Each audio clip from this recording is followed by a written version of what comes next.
할렐루야. 네, 감사합니다. 우리 말씀 듣기 전에 인사할까요? 옆에 계신 분들, 앞에 계신 분들 한번 인사하겠습니다. 사랑합니다. 더 행복하십시오. 모든 일은 잘 될 것입니다. 네, 맞습니다. 반갑습니다. 오늘 어버이 주일입니다. 우리 어버이 주일 특별히 하나님이 약속하신 그 복이 우리 부모님들에게 넘칠 뿐만 아니라 우리 자녀들이 하나님이 말씀하신 약속을 따라 우리 부모님을 하나님을 신뢰함으로 섬기는 그런 은혜들이 있게 되기를 주의 이름으로 간절히 축원합니다.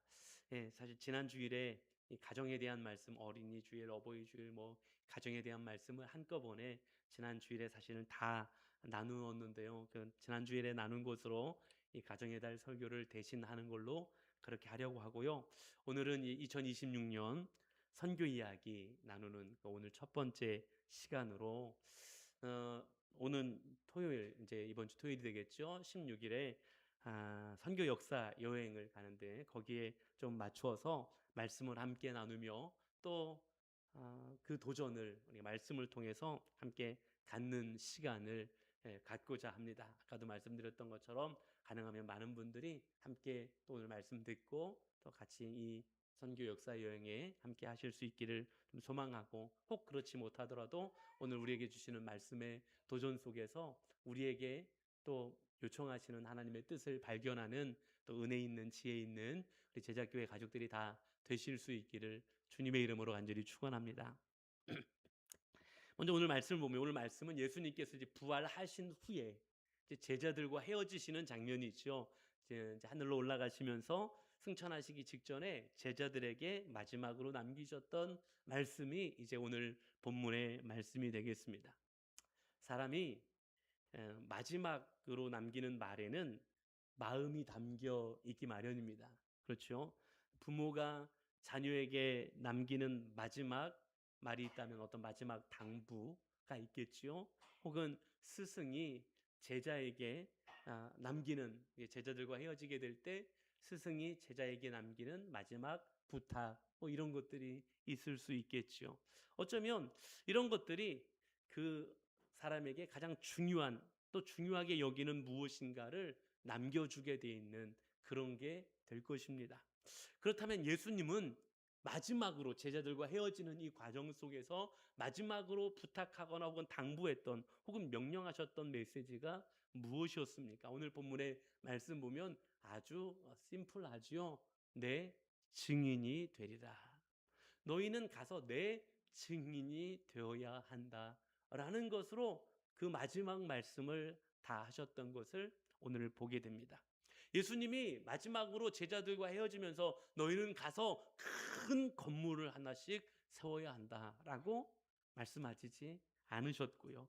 너희는 가서 사람을 많이 모아다 와라 라고 말씀하지도 않으셨고요. 너희는 가서 조직을 잘 만들어서 한번 잘 운영해 봐야 된다라고 말씀하지도 않으셨습니다. 물론 교회는요, 질서도 필요하고요, 이렇게 예배당도 필요합니다. 공동체도 필요하고요. 너무너무 필요한 것들이에요. 질서가 왜 필요 없겠습니까? 너무 중요합니다. 예배당이 얼마나 중요한 겁니까? 예배당이요, 너무 소중하고 너무 중요합니다. 공동체요, 뭐 더 말할 것 없이 공동체 너무 소중하고 너무 중요합니다. 그러나 교회의 가장 본질적인 사명은 너희는 내 증인이어야 한다라는 것입니다. 교회는 본질적으로 증인의 공동체입니다. 성도가 보냄을 받은 사람이라는 뜻입니다. 교회를 원어로 하자면 헬라어 원어에는 에클레시아, 이게 교회거든요. 성도들의 모임이라는 뜻이에요. 근데 어떤 성도들의 모임이냐? 이 성도는 보냄을 받은 자라는 의미를 가지고 있는 그런 단어였습니다. 다시 말하면 우리가 예수님을 믿는다는 건 단지 내 마음에 평안을 얻는 것으로 끝나는 게 아니라는 것입니다. 내가 예수님을 믿어 구원받았다라는 건 단지 천국 갈 자격을 얻었다라는 것으로 끝나는 것이 아니라는 것입니다. 물론 가장 중요한 이야기이긴 합니다. 구원받고 천국에 이르는 것이 가장 중요한 이야기이긴 하죠. 그러나 거기가 끝이 아니라는 사실이죠. 무슨 이야기냐? 성도는 구원받은 사람이라는 거죠. 구원받은 사람은 이제 어떤 의미를 가진 사람들이냐? 보냄을 받은 사람들이다라는 의미를 가지고 있는 것이었습니다. 그래서 은혜 받은 사람은 이제 가서 보냄을 받은 사람들이기 때문에 은혜의 통로가 되어야 한다라고 말씀하시는 거였습니다. 복음을 들은 사람들은 이제 나아가서 복음을 전할 수 있는 사람들, 삶으로 복음을 증명해내고 증거하는 삶을 살아내는 사람들이어야 한다라는 것으로 말씀하고 있는 게 교회의 의미고요, 성도의 의미였습니다. 오늘 우리는 특별히 이번 선교 역사 여행지인 강경 지역의 선교 역사를 통해 함께 오늘 말씀을 묵상하려고 하거든요. 여기에는 우리보다 먼저 써내려간 교회의 이야기들이 있습니다. 선교의 흔적이 있고요, 증인으로서의 피와 땀이 있습니다. 그런데 사랑하는 여러분, 우리가 역사를 돌아보는 이유가 무엇입니까? 역사 공부를 왜 합니까? 제가 아주 어릴 적에 중학교 때 국사라는 역사 과목을 처음 배우면서 국사 선생님이 하셨던 이야기가 아직도 귀에 잊혀지지 않는 이야기가 있는데, 뭐냐면 역사를 왜 공부하냐라는 거였어요. 역사를 왜 공부하는 거냐면, 역사는 과거에 일어났던 사실들을 우리가 보면서 잘못된 것들은 이제 다시 반복하지 아니하고 잘 되어진 것들은 계승 발전하는데 역사를 공부하는 목적이 있다라고 알려주셨던 게 아직 제 귓가에 남아있어요.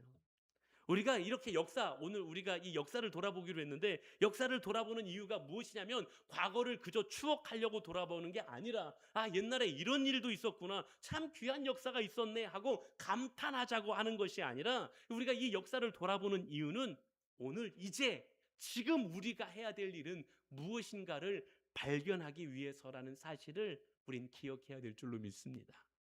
믿음의 선배들이 어떻게 교회를 써 내려갔는지를 우리가 살펴보면서 오늘 우리는 어떻게 이 시대의 교회를 써 내려가야 할지를 묻기 위해 우린 역사를 돌아보는 것입니다.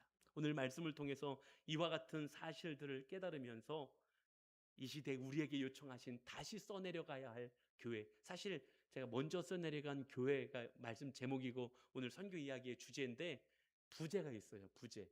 먼저 써 내려간 교회. 이게 또 이것까지 뒤에 붙이면 너무 길어서 붙이진 않는데, 부제는 다시 써내려가야 할 교회이거든요. 그래서 우리 다시 써내려가야 할 교회를 깨닫는 오늘 복 있는 이 아침이 될 수 있기를 주님의 이름으로 간절히 축원합니다. 자, 그럼 우리가 한번 교회를 생각해 볼 건데요, 특별히 선교적 교회죠. 교회를 생각할 때 가장 먼저 나도 모르게 떠오르게 되는 것은 무엇입니까? 아마 많은 분들이 우리가 계속 그게 교회가 아닙니다라고 이야기했어도 많은 분들이 가장 먼저 교회 하면 떠올리게 되는 건 역시 예배당이라는 건물일 것입니다. 제작교회 하면 역시 여러분들 머릿속에도 이 예배당이라는 건물이 먼저 떠올릴 수 있습니다. 십자가가 세워진 건물, 그게 교회. 주일마다 성도들이 모이는 공간, 찬양하고 말씀이 있는 장소, 이런 공간들을 아마 교회하면 떠올리게 될 것입니다. 물론 예배당, 아까도 말씀드렸던 것처럼 너무 귀합니다. 중요합니다. 우리가 모여 하나님을 예배하는 그 공간은 하나님께서 우리에게 주신 너무너무 귀한 선물인 줄로 믿습니다. 네, 이 공간 자체가 얼마나 귀한 하나님의 선물인지 모릅니다. 그러나 교회의 시작은 건물이 아니라는 사실입니다. 교회의 시작은 언제나 사람입니다. 조금 더 정확하게 말하면 교회의 시작은 항상 복음에 붙들린 사람으로부터 시작하게 하신다라는 사실입니다. 자, 이번에 우리가 선교 역사 그 가운데 방문하게 될 강경 침례교회의 이야기를 좀 하면요, 그 역사를 보면 이 침례교 선교, 국제 침례교 선교단에서 3명의 선교사를 한국에 파송하게 되는데요, 이 3명의 선교사로 인해서 복음을 들었던 한 사람이 있었어요. 누구냐면 이 지병석이라는 집사님이었어요. 나중에 집사님이 됐죠. 이 지병석이라는 집사님이 가슴이 뜨거워져서 복음으로 인해 복음을 듣고 예수 그리스도의 그 사랑으로 말미암아 가슴이 뜨거운 성령에 붙잡힌 바 된 사람이 된 거예요. 그런데 마음껏 우리 마을 사람들을 모으고 또 예배드리고 하나님을 찬양하고 이렇게 하는 공간이 있었으면 너무너무 좋겠는데, 그럴 만한 자리도 없어요. 누가 지금 그렇게 할 수 있는 여건도 없고 아무것도 없어요. 그랬을 때 이 복음의 열정에 뜨겁게 붙잡힌 이 지병석 집사님이 자신의 집을 내놓죠. 자기 집에서라도 예배를 드렸으면 좋겠다 그런 거예요. 그래서 1896년 2월 9일 지병석 집사님의 집에서 처음 이 강경 침례교회 예배가 시작되게 되는 거예요. 지병석 집사님, 그리고 아내인 천성녀 집사님, 그리고 그때 파송되었던 선교사 파울링 선교사님 내외, 그리고 한 명의 선교사 아만다 가데린 선교사, 이렇게 5명이서 강경 부곡동, 근데 그때 가보겠습니다마는 옥녀봉이라는 그 언덕에 있는 한 그 사람의 집에서 주일 예배를 드린 것이 우리 한국 최초의 침례교회인 강경 침례교회가 시작되는 거였고, 거기서 시작된 것이 강경 성결교회, 또 강경 성결교회에서 시작된 것이 강경 지역 논산으로 퍼져가는 교회가 세워지는, 교회를 써내려가는 역사의 시작점이 되었다는 사실입니다. 한번 상상해 보십시오. 그곳에 웅장한 예배당이 있었겠습니까? 잘 갖춰진 음향시설이 있었겠습니까? 막 이렇게 찬양팀이 막 악기를 연주하면서 이렇게 하는 찬양팀이 있었겠습니까? 요즘엔 찬양팀 건반 반주 하나만 빠져도 우리 찬양 잘 못하잖아요. 그런 거 없었어요. 요즘에 마이크 없으면 설교를 못하잖아요. 그런 거 없었잖아요. 그런데 그 아무것도 없었던 그곳에서 정말로 열악하고 그냥 땅바닥에 앉아서 드리는 예배였을지라도 그곳에 복음이 있었다라는 거고요.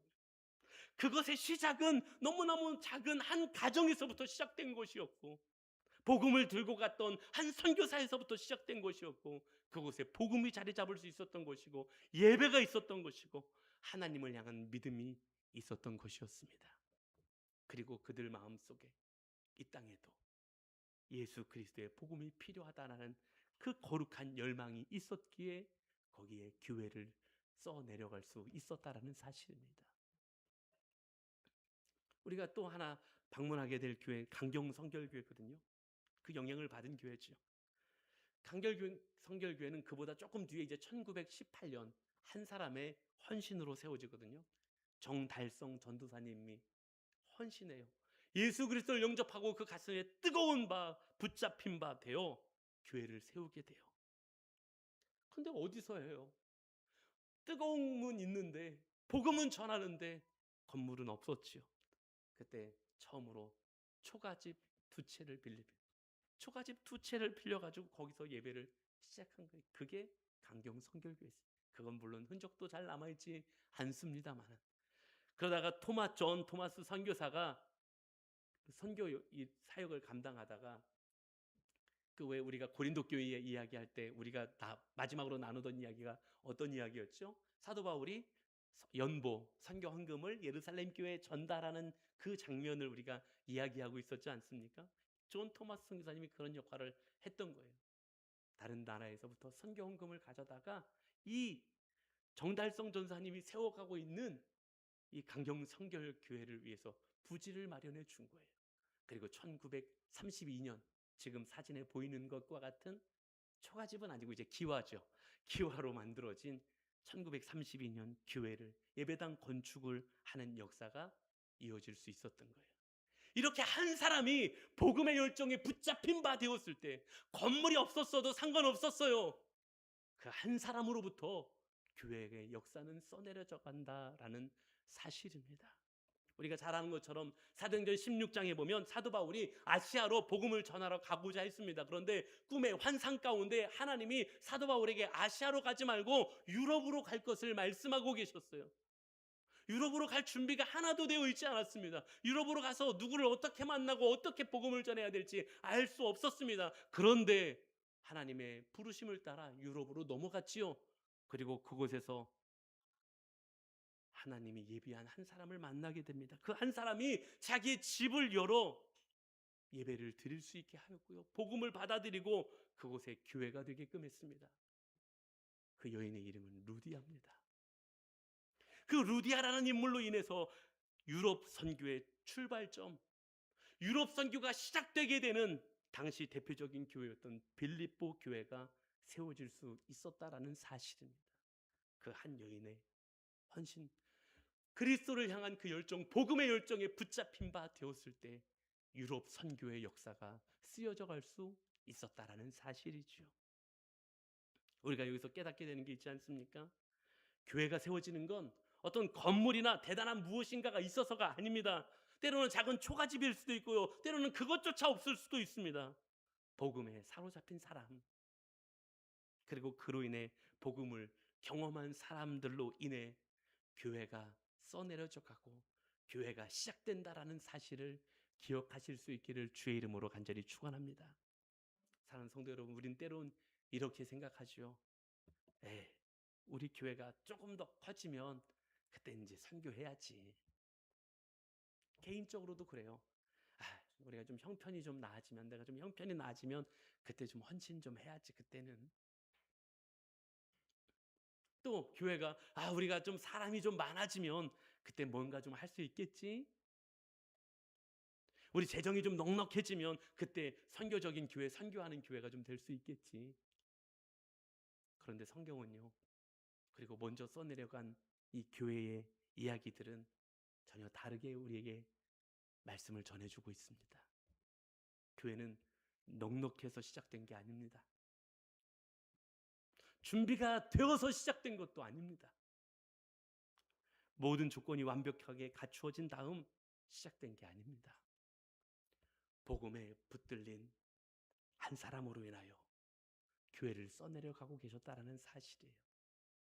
너무 감사하게 이스라엘 목장에서 그동안 헌금해 주신 거를 모아주셔서 제가 지난 월요일 이스라엘 선교사님을 만나 선교헌금을 전달했어요. 우리 참 연약하고 작은 공동체들이잖아요. 그런데 그 정말 지금 전쟁이 여전히 포탄이 떨어지고 있는 이스라엘에 다시 들어가 그 사람들을 만나야 하고 복음을 전해야 한다며 그 땅으로 다시 들어가고 있는 이스라엘 선교사님을 붙잡고 이야기를 나누며 그 선교헌금을 나눌 수 있었어요. 제가 우리 언급을 잘 못 드리긴 합니다만 우리 유건사님 오빠분께서, 제가 미얀마는 가봤는데 라오스 못 가봤거든요. 미얀마 얼마나 열악한 지역인지 제가 곳곳을 다니면서 진짜 말도 안 되게 열악한 환경들을 많이 봤는데 그보다도 아마 라오스 더 열악한 환경일 텐데 그 환경에서 수십 년 복음에 붙잡힌 바 되어 그 사명을 감당하고 있는 건 그로 인하여 교회를 써내려 가시는 하나님의 역사인 줄로 믿습니다. 인간의 생각으로 되지 않아요. 인간은 뭐가 준비가 되어야 되고 뭐가 만들어져야 하지만 하나님은 복음에 붙잡힌 바 된 사람을 통하여 하나님의 교회를 써내려가기 시작한다라는 사실입니다. 이처럼 하나님은 사람을 통해 일하십니다. 자기 집을 열고요, 자기 마음의 문을 열고요, 자기의 시간을 드리고요, 삶을 드리는 사람을 통하여 오늘도 교회는 써내려져 간다라는 사실이죠. 그래서 하나님이 오늘 우리에게도 물으시는 거예요. 뭐라고요? 너희 집이 예배의 자리가 될 수 있겠느냐? 너의 직장이 너의 선교지가 될 수 있겠느냐? 너의 한 말 한마디가 복음의 씨앗이 될 수 있겠느냐? 너의 삶이 누군가에게 하나님을 보여주는 통로가 되어줄 수 있겠느냐? 사랑하는 성도 여러분, 선교는요 어디 해외 막 나가야만 시작되는 게 아닙니다. 복음에 붙잡힌 바 된 한 사람 때문에, 그 마음 때문에 시작되는 게 선교요 교회인 줄로 믿습니다. 그것도 내가 있는 자리에서 하나님을 예배하는 것, 내 가정이 작은 교회가 되어질 수 있는 것, 내 직장을 나에게 하나님이 보내게 나로 가게 하신 하나님의 선교지로 바라볼 수 있는 것, 내가 만나는 사람을 하나님께서 사랑하시는 영혼으로 쳐다볼 수 있는 것, 이것이 선교적인 삶의 시작이요 교회를 써내려가는 시작임을 기억하시는 은혜가 있기를 주님의 이름으로 간절히 축원합니다. 우리가 먼저 우리 교회가 선교적 교회가 되는 것은요, 먼저 내가 그 한 사람이 되는 것에서부터 시작하는 줄로 믿습니다. 누가 하겠지? 누가 하겠지가 아니라 주님, 제가 해보겠습니다. 그렇게 말하는 사람이 필요한 거예요. 네, 제가 언젠간 하겠습니다. 언젠간 하겠습니다가 아니라 오늘 제게 주신 자리에서 작은 것부터 해보겠습니다 라고 고백하는 사람이 필요하고, 오늘 하나님이 그 사람을 부르고 계시다는 사실입니다. 선교가, 교회가 그 복음에 붙잡힌 한 사람에서부터 시작된다라는 사실을 오늘 기억하고 우리를 부르시는 하나님의 뜻과 음성을 들을 수 있는 은혜가 있게 되기를 주님의 이름으로 간절히 축원합니다. 자, 또한 선교를 이야기할 때, 또 교회를 말할 때 우리가 반드시 기억해야 될 것이 있습니다. 선교는 매우 낭만적인 것 같은데 선교는 낭만이 아닙니다. 선교는 엄청난 구호 같지만 선교는 사실 구호가 아닙니다. 선교는 엄청 멋져 보이지요. 그러나 선교는 멋진 단어가 아닙니다. 선교는요, 대가를 요구합니다. 선교는요, 희생을 요구하고요. 때로는 우리에게 불편함을 감수하라고 이야기합니다. 때로는 우리에게 손해보라고 이야기하고요. 때로는 세상과 부딪혀야 된다고 이야기합니다. 이게 선교고 이게 교회를 써내려가는 거라고 말씀합니다. 왜냐하면요, 선교는 세상 방식에 하나님 나라의 방식으로 맞서는 일이기 때문에 그렇습니다. 부딪히는 지점이 일어나지 않을 수가 없어요. 다시 강경의 역사들을 좀 볼까요? 강경 성결교회 역사를 보면 이 아주 중요한 강경 성결교회가 가장 중요한 그 역사의 한 페이지가 있는데요. 우리나라 최초의 단체로 신사참배를 거부한 교회가 바로 강경 성결교회입니다. 일제강점기 때 일본은 조선 사람들에게 신사참배를 강요하지 않습니까? 근데 신사참배가 단순한 의식이 아닙니다. 일본 천황을 신격화하는 의식이 신사참배고요. 우리 민족의 정신을 말살시키려고 했던 게 신사참배였고요. 더 나아가 하나님보다 세상의 권력이 더 높아 보이게끔 만드는 일이 신사참배였어요. 그때 강경 성결교회 학생들과 성도들이 신사참배를 거부하는 일이 벌어집니다. 자료를 보면 1924년 10월 11일 강경소학교, 지금으로 말하면 이제 초등학교죠. 강경소학교 학생들이 신사에 가도록 강요받았지만 그 가운데 62명이 신사에 가지 않겠다고 거부합니다. 그 거부했던 62명은 강경 성결교회 주일학교 학생들이었어요. 어린이였어요. 왜 안 가냐? 왜 신사에 가지 않느냐? 이 아이들이 하는 이야기를 보십시오. 신사참배는 미신이고 우상에게 절하는 것은 하나님 앞에 죄가 되기 때문에 우리는 절대로 그렇게 하지 않겠습니다. 라고 분명한 신앙 고백으로 이야기하더라는 거예요. 놀라운 거 아닙니까? 어른들도 아니었어요. 교회 학교 어린이들이었어, 어린이들. 그런데 그 아이들이 그렇게 말한 거예요. 우리 우상에게 절하지 않겠습니다. 하나님이 아닌 것 앞에 머리 숙이지 않겠습니다. 우리의 주인이 하나님이십니다. 라고 고백하고 있었다라는 거예요.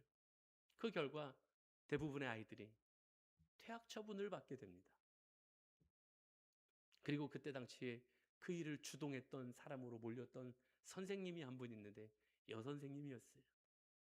김복희라는 여선생님이었어요. 함부로 경질할 수 없어서 학교에서 권고 사직을 요청했습니다. 사직을 권고하는 거죠. 권고 사직.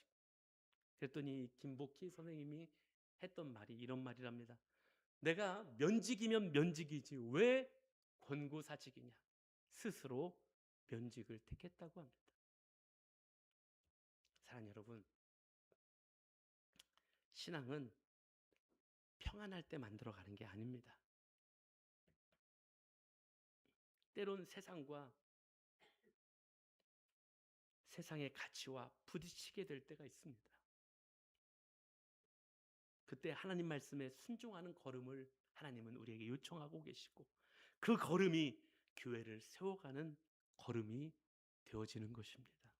지금까지 교회는 우리 신앙의 믿음의 선배들의 이런 순종의 역사 가운데 우리가 지금 신앙생활을 이렇게 편하게 할 수 있는 그 교회가 그 역사 가운데 세워졌다라는 사실을 우리는 기억해야 될 줄로 믿습니다. 세상이 다 그렇게 해 라고 말할 때 나는 하나님의 말씀을 따라 하나님 앞에 다르게 살겠습니다라고 고백하는 그 신앙에서 교회가 써내려져감을 우리 신앙의 선배들이 보여줬다는 사실입니다. 오늘 우리에게도 신사참배와 같은 유혹들이 있습니다. 물론 누가 우리를 거기 신사로 끌고 가진 않을 것입니다. 그 신사로 끌고 가서 엎드려 절하게끔 억지로 그렇게 강요하진 않을 것입니다. 그러나 세상은 여전히 우리에게 신사참배와 같은 질문을 던지고 있습니다. 돈 앞에 절하지 않을래? 성공 앞에 절하지 않을래? 편안함 앞에 절하지 않겠니? 사람들이 인정해 주는 것 앞에 절하지 않을래? 내 욕망 앞에 절하지 않을래? 우리에게 달콤하게 하나님의 말씀보다 세상의 기준을 따르는 것이 조금 더 현실적이지 않냐고 우리에게 물어오고 있지 않습니까? 선교 역사여행 첫 번째 방문하려고 하는 곳이 병촌 성결교회라는 곳입니다. 여기의 역사는 조금 더 마음이 좀 숙연해집니다. 이 병촌 성결교회는 1933년 6월에 강경성결교회, 조금 전에 얘기했던 강경성결교회 도움으로 세워졌던 그 연결되어진 또 교회입니다. 그런데 일제 강점기에 신사참배 거부, 강경성결교회처럼 신사참배 거부하고 또 주님 다시 오신다는 그 신앙을 이야기했던 이유로 1943년 광복을 불과 2년 앞두고 교회 폐쇄가 결정되게 됩니다. 그리고 해방을 맞이하고 교회 문이 다시 열렸습니다. 그런데 그리고 나서 얼마 되지 않아 1950년 6월 25일 한국전쟁 6.25 전쟁이 발발하게 됩니다. 그리고 급속도로 공산군이 밀고 내려왔죠. 그리고 이 강경지역까지 공산군이 다 점령하게 됩니다. 그리고 그해 같은 해 1950년 9월 27일과 28일 이틀간에 걸쳐서 병촌 성결교회 성도 66명이 순교하는 일이 벌어집니다. 당시 병촌 성결교회 성도의 숫자가 74명이었습니다. 그런데 그 가운데 66명이 순교하고 겨우 8명 살아남았어요. 거의 온 교회가 순교한 것이죠. 근데 이들의 마지막 모습이 우리를 놀랍게 합니다. 이들이 예배를 드리는데 공산군들이 들어와서 예배하지 말라고 한 거예요. 총뿌리를 그래도 계속 기도하고 찬양을 하니까 총뿌리를 겨누면서 예배를 드리지 말라고 재차 반복해서 이야기한 거예요. 그런데 그 중에 한 사람이었던 장수일이라는 집사님이 그 죽음 앞에서도 끝까지 기도하고 찬송을 하니까 한 공산군이 그의 머리에 총을 겨누었어. 찬송하지 말라. 그랬더니 장수일 집사님이 자기 머리에 총을 겨누고 있는 그 공산군을 이렇게 쳐다보면서 이렇게 이야기하더랍니다. 당신도 회개하고 예수 믿으세요. 그리고 신앙의 절개를 지키며 죽어갔답니다. 그렇게 이틀간 66명이 순교하는 자리가 되었습니다. 저기 보이시는 탑은 그분들을 기억하는 탑이고요. 유해가 다 발견되지 못해서 발견된 유해만 교회 앞에 저렇게 묘원을 만들어 놓은 사진이 아래쪽 사진입니다. 이게 복음의 능력입니다. 사람이 어떻게 죽음 앞에서 찬송을 할 수 있겠습니까? 사람이 어떻게 총칼 앞에서 예수님을 증거할 수 있습니까? 사람이 어떻게 자기 생명이 위협받고 있는 순간에 예수 믿으라고 이야기할 수 있습니까? 그건 그들이 단지 종교 생활을 한 게 아니기 때문입니다. 그들은 예수님을 실제로 믿었어요. 예수님의 십자가의 죽으심뿐만 아니라 부활하심을 실제로 믿고 있었던 거예요. 천국을 실제로 그들의 가슴 속에 믿고 있었던 것입니다. 그래서 이 땅의 생명이 전부가 아니라 하나님의 나라의 영원한 삶을 실제로 그들의 믿음으로 믿고 있었고 그것을 따라 살아갈 수 있었던 거예요. 그렇기 때문에 그 순종의 걸음을 감히 걸을 수 있었고 그 걸음이 오늘날까지 내려오는 교회를 써내려갈 수 있었다라는 사실입니다. 사랑하는 여러분, 오늘 우리의 신앙은 어떻습니까?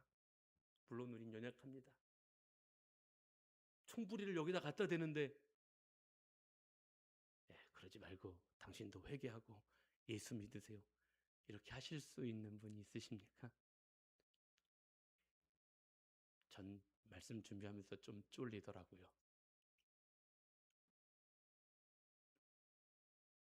우린 연약합니다. 고난이요. 그런 죽음의 고난이 아니라도 조금만 고난이 와도 우린 두렵습니다. 손해보는 거요. 너무너무 싫습니다. 아픔이요. 그거 가능하면 피하고 싶습니다. 그래서 고백할 수밖에 없는 거예요. 우리 힘으로는 할 수 없다고요. 우리의 결심만으로는 부족한 겁니다. 그래서 오늘 본문이 예수님이 이렇게 말씀하고 계신 거였어요. 오직 성령이 너희에게 임하시면 너희가 권능을 받고.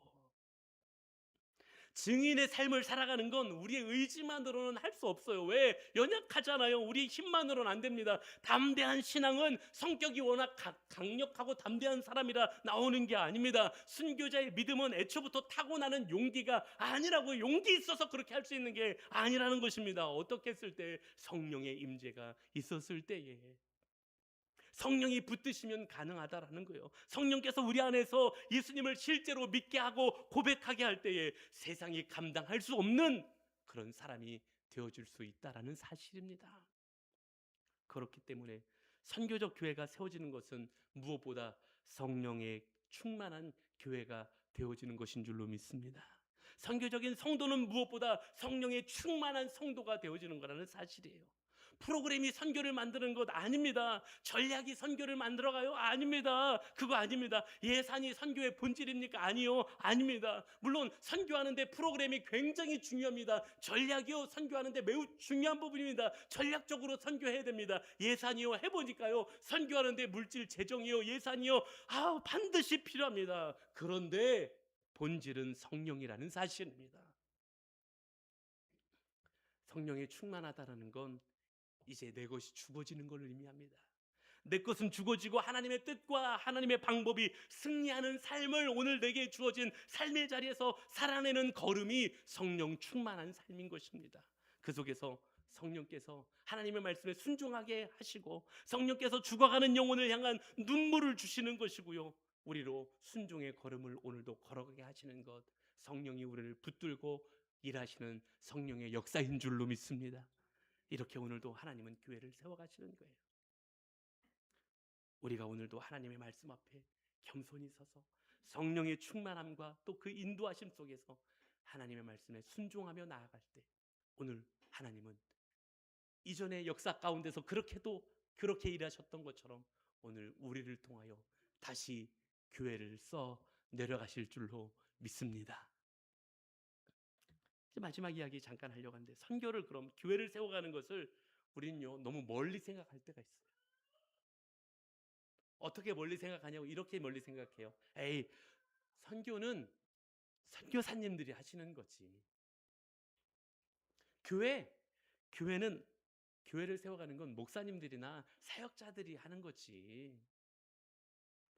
그런 것들 선교나 교회 세우는 이런 것들은 특별히 하나님이 부름을 받은 사람들만 하는 거지. 우리가 뭐.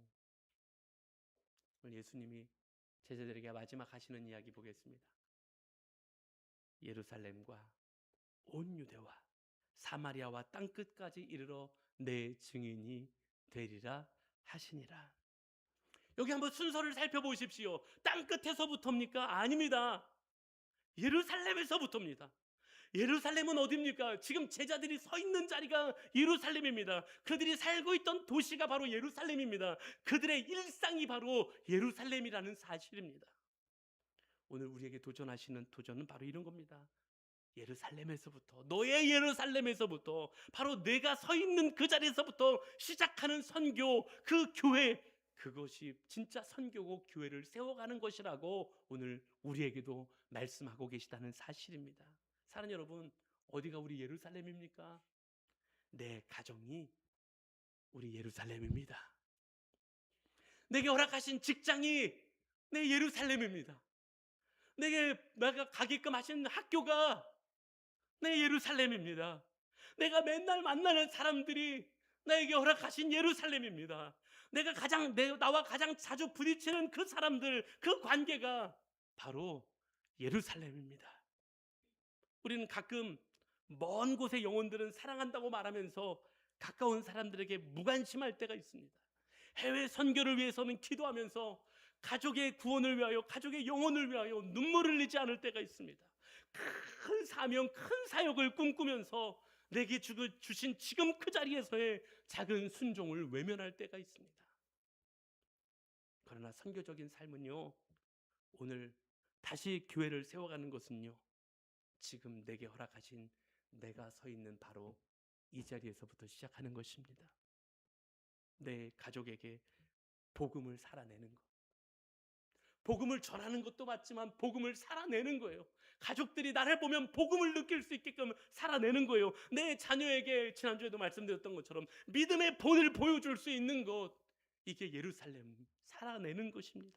내 직장에서 하나님의 사람답게 정직하게 살아내는 것, 정직하게 살아가는 것, 내 이웃의 아픔에 귀를 기울일 수 있는 것, 교회 안에서도 공동체 안에서도 연약한 사람들을 마음에 가슴에 품어줄 수 있는 것, 누군가에게 먼저 다가가 따뜻한 한마디의 말을 전해줄 수 있는 것, 복음을 부끄러워하지 아니하고 자연스럽게 예수님을 고백할 수 있는 것, 이 모든 것들이 선교고 교회를 다시 써내려가는 일임을 기억하실 수 있기를 주의 이름으로 간절히 축원합니다. 이제 말씀을 마무리하려고 하는데요, 우리 오늘 여기에서부터 써내려가는 것입니다. 우리 16일에 있을 첫 번째 선교 역사 여행의 방문지인 강경 땅에 먼저 써내려갔던 선교적 교회들의 이야기를 중심으로 먼저 써내려간 교회들의 이야기 통해서 어떻게 선교적 이야기, 교회를 써내려갔는지, 어떻게 선교적 교회됨을 만들어갔는지를 우리 오늘 말씀을 통해서 함께 나누었습니다. 사실 제가요, 말씀 준비를 하면 오늘도 좀 긴 설교에 속하는데, 제가 하는 설교 중에 제가 이렇게 설교를 하면 우리 성도님들이니까 제가 편하게 말씀드리면, 제가 설교 준비를 하면요, 줄이고 다듬고 만져서 A4지 5장 정도로 만들어요. 좀 길면 6장, 오늘이 이제 6장. 어느 정도 시간이 나올지 전 다 알아요. 제가 원래대로 하면 정확히 30에서 35분 35분 설교로 끝나요, 딱. 제가 오늘 이 강경을 제가 열심히 공부했잖아요. 그리고 이 말씀하고 막 매치시켜서 교회를 이야기하려고 하는데요, 제가 초안으로 설교 준비를 원고를 다 만들었더니요, 글쎄 16페이지인가 나오는 거예요. 이거 하고 싶은 얘기가 너무 많아가지고 통째로 날리고 제하고 오늘 진짜 이 3분의 1도 안 되는 분량을 하고 있는 거예요. 제가 이제 하고 싶은 얘기 아직도 많이 남았어요, 사실. 그런데요, 제가 오늘 이 말씀을 나누면서 하나님이 제 준비하면서 또 나누면서 하나님이 제 마음 가운데 주시는 건, 우리 성도들이 무엇인가 대단한 것부터 시작하게 해서는 절대로 안 된다는 거였어요. 오늘 사도행전 1장 8절에 예수님이 제자들에게 하신 도전은 네가 서 있는 자리에서부터 라는 거였습니다. 오늘 우리에게 하나님이 말씀하시는 건 이제 다시 교회를 써내려가는 사람들이 되어야 하는, 먼저 교회를 써내려갔던 그 역사들을 보면서 이제 교회를 써내려가는, 다시 교회를 써내려가는 사람들이 되어야 한다라고 도전하시는 거였어요. 이 강경 지역에서 작게 그 한 사람의 헌신 때문에, 조병식 집사님의 그 한 사람의 헌신이 자기 집에서 그냥 하자고 했던 그 한 사람의 헌신 때문에 강경 지역에 많은 교회들이 생겨났고요, 거긴 복음화율도 높아요. 그리고 논산까지 연결되어지는 수많은 교회들이 세워질 수 있었던 거였어요. 지금도 그 한 사람의 헌신을 하나님이 부르고 계신 음성을 듣는 그 한 사람을 오늘 찾고 계시고 여러분들을 향하여 부르고 계시다는 사실을 기억하실 수 있기를 주의 이름으로 간절히 축원합니다. 그리고 오늘 이제 우리에게 다시 써내려가야 될 교회가 오늘 우리가 서 있는 자리에서부터 시작하는 교회라고 말씀하고 계심을 기억하실 수 있기를 간절히 소망합니다. 우리 힘으로는 안 되잖아요. 알잖아요. 내 결단만으로는 안 되잖아요. 내 결단하고 교회 문 열고 나갔는데 바로 사탄이 우리를 흔들잖아요. 유혹하잖아요. 때로는 부딪히게 하잖아요. 싸우게 하잖아요. 우리 힘으로 할 수 없다는 걸 우리가 너무 잘 알잖아요. 그래서 어떻게 하라고요? 성령의 충만함이 필요하다고. 그래서 오늘 내게 주신 이 예루살렘에서부터 다시 교회를 써내려가는 역사, 오늘 그 부르심 앞에 우리 제자교회가 서 있고 제자교회 된 우리가 서 있다라는 사실을 기억하며 나아갈 수 있는 은혜가 우리 모두에게 있기를 주님의 이름으로 간절히 축원합니다. 다 같이 자리에서 일어나실까요? 일어서실